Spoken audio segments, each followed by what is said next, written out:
பரவாயில்லையே 3 பேரும் இப்படி விரலெல்லாம் காமிச்சிட்டு இருக்காங்களே, இத வச்சு நாம ஏன் டிசைன் பண்ணக்கூடாதுன்னு பண்ணிட்டேன். அவங்கள்ட்ட நான் பர்மிஷன் கேட்கல. கேட்கல.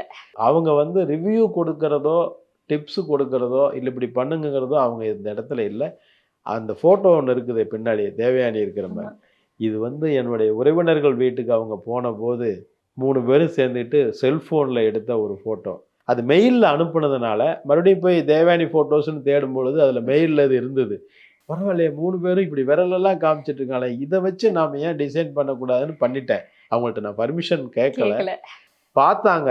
ஒரு பொது இடத்துல வந்து பார்த்தாங்க. பச்சைபாஸ் எதிர்த்தாப்புல ஒரு ஆர்ட் எக்ஸிபிஷன் வந்தது. 3 நாள் நடந்தது. ம்.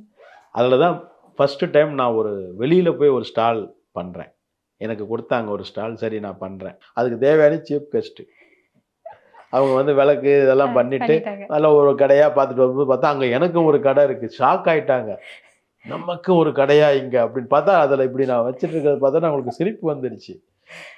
ஏய் நம்மள வச்சு ஒரு ஒரு விளம்பரம் பண்ணிட்டு இப்படி ஒரு கடை பண்ணிட்டாருன்ட்டு அப்படியே ரசிச்சுட்டே அப்படியே கடைக்கு வரல. என்கிட்ட வர பார்த்தாங்க. நான் சொன்னேன், "என் கடையில டைம் வேஸ்ட் பண்ண விட நெறைய பேர் நீங்க வருவீங்கன்னு வெயிட் பண்றாங்க.